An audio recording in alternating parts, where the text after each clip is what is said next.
نعوذ بالله السميع العليم من كل شيطان رجيم. بسم الله الرحمن الرحيم. الحمد لله والصلاة والسلام على رسول الله صلى الله عليه وسلم. سبحانك لا علم لنا إلا ما علمتنا إنك أنت العليم الحكيم. رب اشرح لي صدري ويسر لي أمري واحلل عقدة من لساني يفقه قولي. اللهم إنا نسألك علما نافعا ورزقا طيبا وعملا متقبلا. ربي زدنا علما. السلام عليكم ورحمة الله وبركاته. Aujourd'hui, nous allons essayer d'éclaircir un point important sur la guérison par le plomb. Alors le plomb, malheureusement, ne guérit pas. Les symptômes diminuent dans un premier temps, mais c'est illusoire. Car ce sont les djinns liés à cette pratique qui vont vous faire croire que ça marche, pour vous égarer et que vous sortiez de l'islam. Car une fois que vous êtes au courant que c'est interdit, et que vous continuez quand même à le faire, et à y croire, vous n'êtes plus musulman. Vous sortez de l'islam direct. Et je dirais même, pour revenir musulman, il faudra déjà se repentir sincèrement et se reconvertir à nouveau pour avoir la chance d'être à nouveau musulman. Ça, c'est disons, mon point de vue.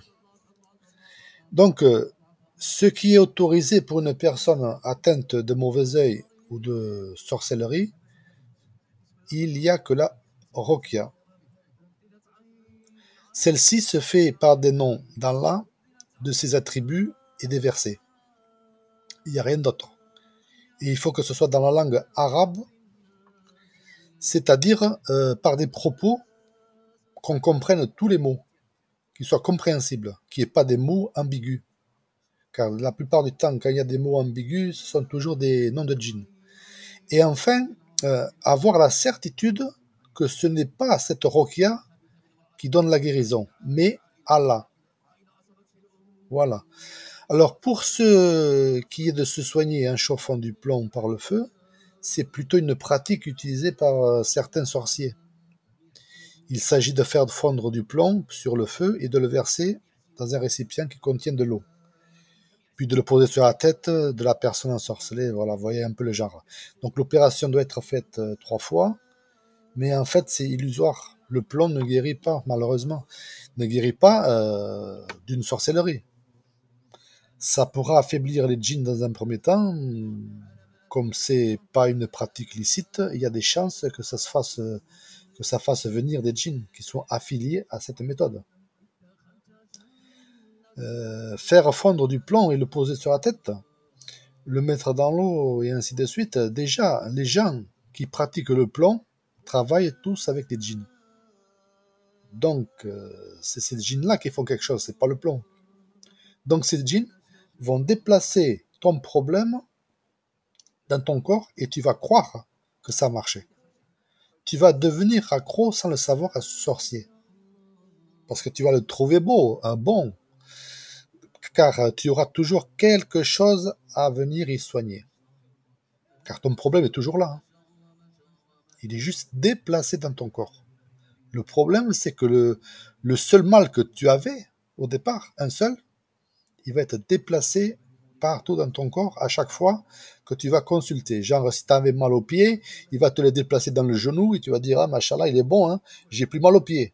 Maintenant, j'ai mal au genou, qu'est-ce que je fais? Eh bien, je vais aller le voir, et ainsi de suite. Donc, vous n'allez jamais vous en sortir. Et vous prenez le risque de prendre d'autres djinns en allant chez lui. Bon, ça, voilà. Alors, ces derniers servent toujours des djinns et les diables, en général. Donc, il n'est pas permis de se soigner de la sorcellerie de cette façon. On doit se soigner de la sorcellerie uniquement par ce qui est légiféré. Des médicaments légiférés, la lecture du Coran, et c'est ainsi qu'il faut agir.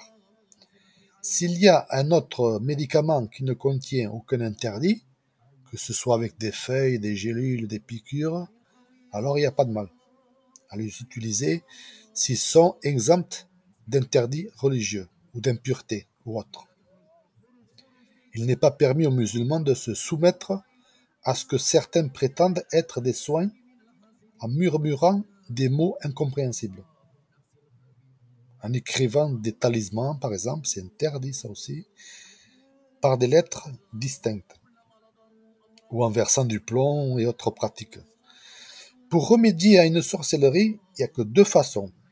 La première, par des moyens interdits qu'il ne faut pas faire, en recourant à une sorcellerie pour en soigner une autre.